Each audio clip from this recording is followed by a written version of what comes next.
পাশ করারও কোনো অবস্থা নাই। দেখেন কয়টা সাবজেক্টে ফেল, 1 2 3 17।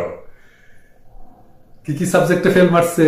দুর্নীতি নিয়ন্ত্রণ, জনগণের অধিকার, সরকার কেমন কাজ করতে পারে সেইটা, জমির অধিকার, বাণিজ্যের নীতিমালা, তথ্যের স্বাধীনতা, নারী পুরুষের সমতা, চাকরির সুযোগ, বেকারত্ব কত কমাইছে, তাই না? স্বাস্থ্য খাতে কত সরকারি ব্যয় করছে, প্রাইমারি এডুকেশনে প্রাথমিক শিক্ষায় কত ব্যয় করছে, তার নাগরিকদের স্বাধীনতা কেমন আছে, আইনের শাসন কেমন আছে, শিশু স্বাস্থ্য কেমন।